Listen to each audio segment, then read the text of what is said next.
5 আগস্টের পর চাঁদাবাজি ছিনতাই র্যাবের 16 সদস্য আটক।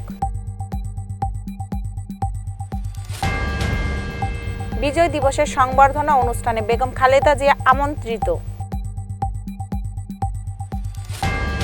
মিয়ানমারের বাংলাদেশ সীমান্তবর্তী শহর থেকে শত শত সেনাসহ জেনারেল আটক। ব্যাট হাতে ঝড় তুললেন তামিম। আসসালামু আলাইকুম, ইনফো টেলিভিশনে সবাইকে স্বাগত। খবর পড়ছি আমি প্রিয়া রানী। এতক্ষণ শুনছিলেন সংবাদ শিরোনাম, এবার বিস্তারিত।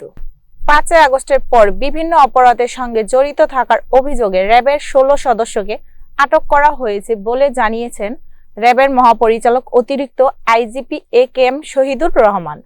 আজ বৃহস্পতিবার দুপুরে রাজধানী কারওয়ান বাজারে র্যাব মিডিয়া সেন্টার আয়োজিত সংবাদ সম্মেলনে তিনি একথা জানান। র্যাব মহাপরিচালক বলেন, 5 আগস্টের পর আইন শৃঙ্খলা পরিস্থিতির অবনতি ঘটে। পরে র্যাবের সদস্যরা আইন শৃঙ্খলা পরিস্থিতি নিয়ন্ত্রণে আনতে কাজ শুরু করে। এ কাজ করতে গিয়ে র্যাবের 16 জন সদস্য বিভিন্ন অপরাধের সঙ্গে জড়িয়ে পড়ে। তাদের বিরুদ্ধে চাঁদাবাজি, মাদক ও ছিনতাইয়ের অভিযোগ পাওয়া যায়। মহান বিজয় দিবস উপলক্ষে রাষ্ট্রপতি আয়োজিত সংবর্ধনা অনুষ্ঠানে আমন্ত্রণ জানানো হয়েছে সাবেক প্রধানমন্ত্রী ও বিএনপি চেয়ারপারসন বেগম খালেদা জিয়াকে। দলটির ভারপ্রাপ্ত চেয়ারম্যান তারেক রহমান ও একই অনুষ্ঠানে আমন্ত্রণ পেয়েছেন। বুধবার 11 ডিসেম্বর সন্ধ্যায় রাষ্ট্রপতির সামরিক সচিব মেজর জেনারেল মোহাম্মদ আদিল চৌধুরী রাষ্ট্রপতির পক্ষ থেকে আমন্ত্রণ পত্র বিএনপির চেয়ারপারসনের কার্যালয়ে পৌঁছান। খালেদা জিয়া ও তারেক রহমানের পক্ষে দলের স্থায়ী কমিটির সদস্য এজেড-এম জাহিদ হোসেন আমন্ত্রণ পত্র গ্রহণ করেন। মিয়ানমারের বাংলাদেশ সীমান্তবর্তী মংডু শহর দখলে নেওয়ার দাবি আগেই করেছে দেশটির সশস্ত্র বিদ্রোহী গোষ্ঠী আরাকান আর্মি। এবার তারা রোহিঙ্গা যোদ্ধা সহ সরকারি বাহিনীর শত শত সৈন্যকে আটকের কথা জানিয়েছে।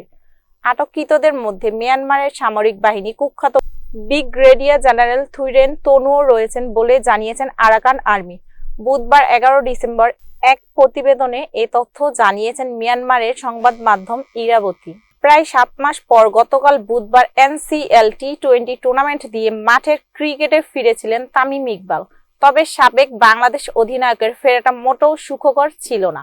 আজ বৃহস্পতিবার দ্বিতীয় ম্যাচে তামিম ফিরলেন স্বরূপে। সিলেট বিভাগের বিপক্ষে মাত্র 27 বলে অর্ধশতক তুলে নেন বাঁহাতি এই ব্যাটার।